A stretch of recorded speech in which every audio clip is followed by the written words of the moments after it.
Roopkala shop number 9 Vastupal apartment near Shrinath ice cream Dadangwad टेकरो opposite Sayaji library Navsari. MDF chocolate depot shop number 1 crystal apartment besides Canara bank Sindhi camp road Navsari. Mangaldeep TVS national highway number 8 near Meera doors Kabilpore Navsari. विश्वसनीय दागीनाનું વિશ્વાસપાત્ર સ્થળ Soni Ranchhodbhai and sons jewellers Patvasheri Navsari. Parekh brothers jewellers opposite Hanuman temple મોટા બજાર Navsari. Akshar vision arena shop number 8 Shantinath complex Shantadevi road Navsari. New India bakery અમારી શાખા નવસારી મરોલી સુરત। નમસ્કાર દર્શક મિત્રો, આપ નિહાળી રહ્યા છો નવસારીથી પ્રસિદ્ધ થતી ન્યૂઝ ચેનલ M7 સમાચારોમાં હું નેન્સી મોદી આપનું સ્વાગત કરું છું। સમાચારોની શરૂઆત કરતા પહેલા એક નજર આજના મુખ્ય સમાચારો પર। નવસારીના ધૂળધોયા સમાજના ધંધા રોજગાર ઉપર તીખડખોરોએ કરેલી ખોટી ફરિયાદ। નનામી ફરિયાદ સામે ધૂળધોયા સમાજનો આક્રોશ। ખેરગામ હિંસા પ્રકરણ કેસમાં વકીલોની દલીલો થયેલી પૂર્ણ। 25મી મેના રોજ આવશે ચુકાદો।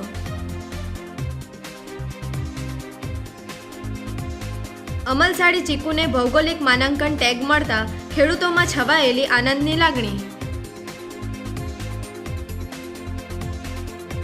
નવસારીના LCB PIને બુક ઓફ રેકોર્ડ્સમાં મળેલું વિશેષ સ્થાન।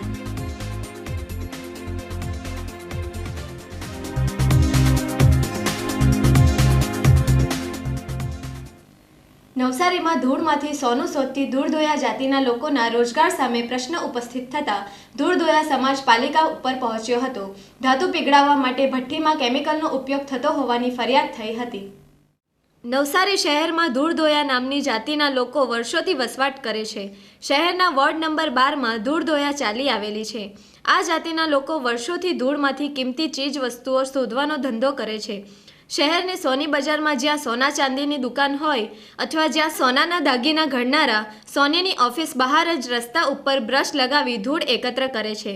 આ ધૂળમાં સોનાની કણ, ડાયમંડની રજ, અન્ય ધાતુઓના ટુકડા શોધી તેને ભઠ્ઠીમાં ગાળવામાં આવે છે। આ ભઠ્ઠીમાં આ ગરીબ ધૂળધોયા લોકો કેમિકલનો ઉપયોગ કરતા હોવાની ફરિયાદ મહાનગરપાલિકામાં અજાણ્યા ઈસમોએ કરતા ધૂળધોયા જાતિના લોકોએ મહાનગરપાલિકા કચેરી ખાતે મોરચો માંડ્યો હતો। ધૂળમાંથી કિંમતી ધાતુઓ શોધી પરિવારનું ગુજરાન ચલાવતા આ લોકો વિરુદ્ધ કોઈક ટીખડખોરોએ નનામી અરજી કરી હતી। પોતાના ધંધા રોજગાર ઉપર પ્રહાર થતા ગરીબ ધૂળધોયા લોકોએ તેનો વિરોધ કરી તેમણે જણાવ્યું હતું કે અમે કોઈપણ પ્રકારના કેમિકલનો ઉપયોગ કરતા નથી। ભઠ્ઠીમાં લાકડા, કોલસા અને છાણાનો ઉપયોગ કરે છે। તેમણે નનામી અરજી કરનાર ઈસમનો વિરોધ કર્યો હતો। અમારા બાપ દાદા પહેલેથી જ કરતા આવેલા છે આ કામ। 80-90 વર્ષ થઈ ગયા એ લોકોને કામ કરતા ધૂળમાંથી કચરો, સોનું, ચાંદી જે જગ્યા અમુક ગામમાં ફરતા હોય અમે કામ કરતા હોય। પણ આ એક વસ્તુ છે કે અમે ચાંદી, સોનું, હીરા આમાંથી ગુજરાન ચાલે છે અમારું। આ વસ્તુ આવું છે કે અમે 1 વર્ષ જમા કરીને બી વર્ષમાં 1 કે 2 વાર ભઠ્ઠી થાય। 1 વાર ભઠ્ઠી 2 વાર થાય પછી અમને અવારે આવીને નગરપાલિકામાંથી કીધું કે આ વસ્તુ તમે કેમિકલ વાપરો। અમારા પાસે દબાણ આવેલો હતો। એ લોકોનું માણસ કહી ગયા, અમે એ કહેતા હતા નગરપાલિકાને કે ભાઈ આમાંથી કંઈ કેમિકલ નથી વાપરતા। અમે વર્ષોથી જે કામ કરીએ ને તે જ અમારું આ કામ ચાલતું છે કે આ વસ્તુ કેમિકલનું નથી। જે અમે ચાંદી સોનાનું કચરા જમા કરીએ તે જ વસ્તુ અમે આ ગાળવામાં અમે લાકડા કે છેના કે કોલસા। હવે કોણ કમ્પ્લેન કરેલી છે મોહલ્લામાંથી હજુ જાણકાર અમને મહિલા નથી। આ વસ્તુ ખાસ અમને બોલાવેલા હતા આજે નગરપાલિકામાંથી કે બાપ દાદાનું કામ છે, વર્ષોથી ચાલતા છે ને અમારા ચલાવતા છે પેઢી લોકો પેઢી કે અમે ભણેલા નથી કે અમે નોકરી કરીએ। આ ભઠ્ઠીમાં શું કેવી રીતે બનાવો? આ જે છાનું આવે, જે ગાયનું છાન આવે ને લીલું તે લાવીને અમે કીટમાં એને લાડવા બાંધીને ઉકાવવું પડે 2 દિવસ। 2 દિવસ ઉકાવીને પાછું કોલસા લઈને આવવાનું, લાકડા લઈને આવવાનું, પાછું 2 દિવસ એને ભઠ્ઠીમાં તૈયાર કરીને એમાં વાપરવાનું આવે। કંઈ કેમિકલ નહીં આવે એમાં, કંઈ ધુમાડા નીકળે કેમિકલનું એ વસ્તુ જ નહીં આવે કે લાકડાના કોલસાના જ ધુમાડા નીકળે। જે ધુમાડા નીકળે ને તે શીશાના આવે। કે કેમિકલનું ધુમાડા આ સુધીમાં અમે 80-90 વર્ષથી અમારા બાપ દાદા વાપર્યા જ નથી કે અમારા પર કમ્પ્લેન લાવેલો હતો કે તમે કેમિકલ વાપરો. એના માટે અમે નગરપાલિકામાં ગયેલા, કોઈ કંઈ કીધું જ નથી કે તમારા નામ પર આ કોણે કમ્પ્લેન કરેલું છે. આ કેમિકલ વાત ખોટી છે. ખોટી, 100% ખોટી. અમે એ લોકોને માણા બી કીધું છતાં કે તમે રિપોર્ટ ચેક કરવા આવો, ટેસ્ટિમેન કરો, કઈ વસ્તુમાં કેમિકલ છે, કાઢી બતાવો કેમિકલ ચેક કરીને, તો અમે માનવા તૈયાર છીએ. ખેરગામ ખાતે 2022માં થયેલ હિંસા પ્રકરણમાં વાંસદાના ધારાસભ્ય અનંત પટેલ સહિતના કોંગ્રેસી નેતાઓ સામે નોંધાયેલ ગુનાઓમાં દલીલો પૂર્ણ થઈ હતી. 25મી મેના રોજ ચુકાદો આપવામાં આવશે. 2022ની વિધાનસભા ચૂંટણી પહેલા ખેરગામ ખાતે ભાજપના અગ્રણી ભીખુ આહિરના સમર્થકો દ્વારા અનંત પટેલ ઉપર કરાયેલા હુમલા બાદ વાતાવરણ તંગ બન્યું હતું, જેમાં અનંત પટેલના સમર્થકો અને કોંગ્રેસી આગેવાનો મોટી સંખ્યામાં ખેરગામ ખાતે ભેગા થયા હતા. કોંગ્રેસી કાર્યકરોના ટોળાએ ભાજપ અગ્રણી ભીખુ આહિરની દુકાનમાં તોડફોડ કરી લૂંટ ચલાવી આગ ચાંપી હોવાના આક્ષેપ થયા હતા. આ હિંસા અંગે નવસારી પોલીસે વાંસદાના કોંગ્રેસી ધારાસભ્ય અનંત પટેલ, જિલ્લા કોંગ્રેસ પ્રમુખ શૈલેષ પટેલ, ખેરગામના મહિલા સરપંચ ઝરણા પટેલ સહિતના કોંગ્રેસી આગેવાનો સામે હત્યાનો પ્રયાસ, લૂંટ અને રાયોટિંગ જેવા ગંભીર ગુનાઓની કલમો હેઠળ 3 ગુનાઓ નોંધાયા હતા. કોર્ટમાં બચાવ પક્ષના વકીલ પરેશ વાટવેચાએ કોંગ્રેસી ધારાસભ્ય અનંત પટેલ સહિતના તમામ આરોપીઓને આ કેસમાં બિન તોહમત છોડી મૂકવાની અરજી કરી હતી. સરકારી વકીલ નયન સુખડવાળાએ દસ્તાવેજી પુરાવાઓ હોવાથી કેસ ચલાવવાનો અનિવાર્ય હોવાની રજૂઆત કરી હતી. બંને પક્ષોની દલીલો બાદ નવસારી સેશન્સ કોર્ટ દ્વારા આ પ્રકરણમાં ચુકાદો અનામત રાખી હવે આગામી 25મી મે 2026ના રોજ નિર્ણય લેવાશે. વાંસદાના ધારાસભ્ય અનંતભાઈ પટેલ અને તેની સાથેના આરોપીઓના 3 કેસો પૈકીના 2 કેસો નામદાર ત્રીજા અધિક સેશન્સ જજ સાહેબની કોર્ટમાં ચાલી રહ્યા છે. આજની ઠરાવ તારીખે આરોપી તરફે ડિસ્ચાર્જ અરજી બંને કેસમાં રાખવામાં આવેલી, તે બંને કેસની ડિસ્ચાર્જ અરજીની આજે સુનાવણી કરવામાં આવી. નામદાર અદાલતને ખાસ બતાવવામાં આવ્યું કે જ્યાં હત્યાનો પ્રયાસ થયો જ નથી, કોઈને ઈજા માત્ર થઈ નથી, કોઈ મેડિકલ એવિડન્સ નથી, તેવા કેસની અંદર 307 કલમ લગાવવામાં આવી. આઈપીસીની કલમ 307 તે ખોટી લગાવવામાં આવી. તે સિવાયની જે કલમો છે તે ગુનામાં પણ આરોપી કોઈ જગ્યાએ સામેલ નથી, એ ખોટી કલમ લગાવવામાં આવી છે. પૂર્વ જિલ્લા પંચાયત પ્રમુખ ભારતીય જનતા પાર્ટીના કાર્યકર્તા ભીખુભાઈ આહિર એવો આક્ષેપ કર્યો કે મારી દુકાન સળગાવી દીધી ને એમના પત્નીએ એક ખોટી ફરિયાદ આપી અને ધારાસભ્ય અનંતભાઈ જેવાને લૂંટની કલમની અંદર 395માં ડકેતીમાં ફસાવી દેવામાં આવ્યા.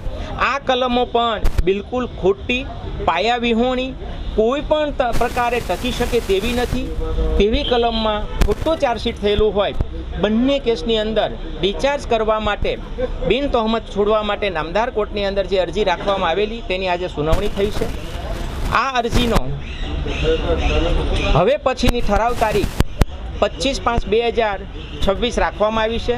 ત્યારે બંને અરજીઓમાં નામદાર કોર્ટ બંનેના ફરિયાદ પક્ષ અને આરોપી તરફેના દલીલોને સાંભળ્યા બાદ ન્યાયિક હુકમ કરશે. દક્ષિણ ગુજરાતની મીઠી ઓળખ સમાન અમલસાડ ચીકુને ભૌગોલિક માનાંકન ટેગ પ્રાપ્ત થતાં નવસારી, ગણદેવી, અમલસાડ સહિત સમગ્ર દક્ષિણ ગુજરાતમાં ગૌરવની લાગણી છવાઈ ગઈ છે. સુરતમાં આગામી 1 અને 2 મે યોજાનાર વાઇબ્રન્ટ ગુજરાત રિજનલ કોન્ફરન્સ પૂર્વે આ સિદ્ધિને કૃષિ, વેપાર અને રોકાણ ક્ષેત્ર માટે સકારાત્મક સંકેત માનવામાં આવી રહી છે. જીઆઈ ટેગ કોઈ ચોક્કસ ભૌગોલિક વિસ્તારના વિશિષ્ટ ગુણવત્તાવાળા, પરંપરાગત અને આગવી ઓળખ ધરાવતા ઉત્પાદનોને આપવામાં આવે છે.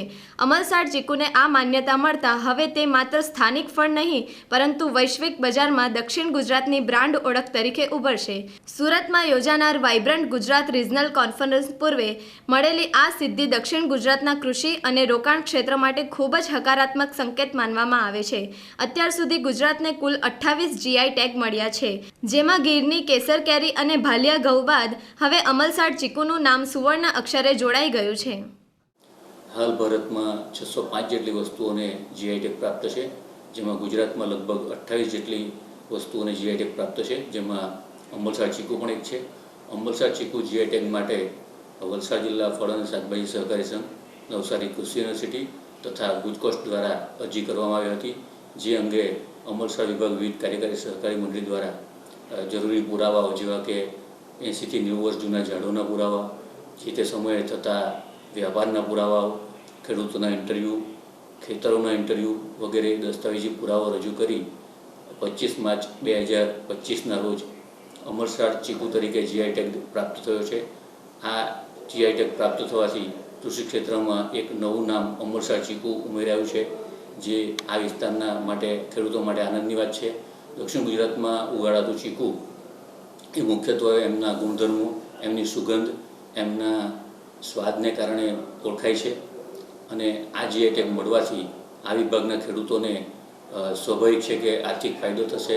અંબલસાડ ચીકુ જીઆઈ ટેગને કારણે ચીકુની ઓળખ વિશ્વમાં અને ભારતભરમાં પણ થશે, જેનો સીધો ફાયદો આ વિસ્તારના ખેડૂતોને થશે. ચીકુની માંગ વધશે અને ખેડૂતોની આર્થિક ઉન્નતિ થશે એમ કહીએ તો ખોટું નથી, જેથી જીઆઈ ટેગ પ્રાપ્ત થવાથી આ વિસ્તારને ખૂબ જ મોટો ખેડૂતોને ફાયદો થયો છે એમ કહીએ તો ખોટું નથી. નવસારી એલસીબીના પોલીસ ઇન્સ્પેક્ટર સાગર વિનુભાઈ આહિરને global excellence book of records ઇન્ડિયાના ગોલ્ડ એડિશનમાં સ્થાન મળ્યું છે. પાલનપુર સ્થિત આ સંસ્થા દ્વારા નવસારીમાં પ્રથમ વખત કોઈ પોલીસ અધિકારીને આ સન્માન મળ્યું છે. મૂળ અમરેલી જિલ્લાના વતની સાગર આહિરે બાળપણથી જ સંઘર્ષભરી પરિસ્થિતિનો સામનો કરીને સફળતા પ્રાપ્ત કરી છે. ગુજરાતના વિવિધ પોલીસ સ્ટેશનોમાં નિષ્ઠાપૂર્વક સેવા આપ્યા બાદ તેઓ હાલ નવસારી એલસીબી પીઆઈ તરીકે ગુનાખોરી ડામવા અને કાયદો વ્યવસ્થા જાળવવામાં મહત્વપૂર્ણ ભૂમિકા ભજવી રહ્યા છે. તેમની પસંદગી આ કોરોના મહામારીના કપરા સમયમાં બજાવેલી માનવતાભરી સેવાઓને કારણે થઈ છે.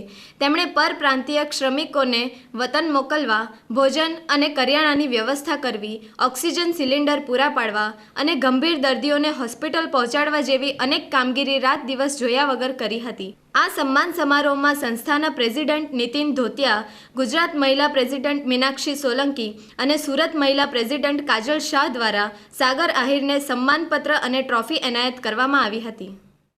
સમાચારો સમાપ્ત કરતા પહેલા એક નજર આજના મુખ્ય સમાચારો પર.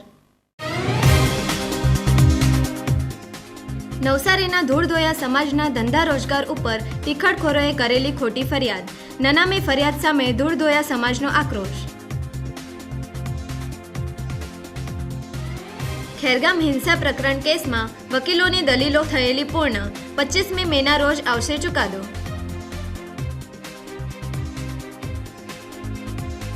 અમલસાડી ચીકુને ભૌગોલિક માનાંકન ટેગ મળતા ખેડૂતોમાં છવાયેલી આનંદની લાગણી.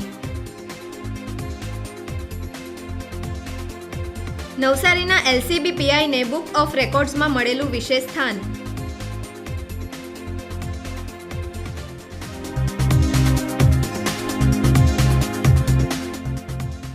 તો આ હતા આજના સમાચારો. બન્યા રહો અમારી સાથે અને જોતા રહો નવસારીથી પ્રસિદ્ધ થતી ન્યૂઝ ચેનલ N7. નમસ્કાર.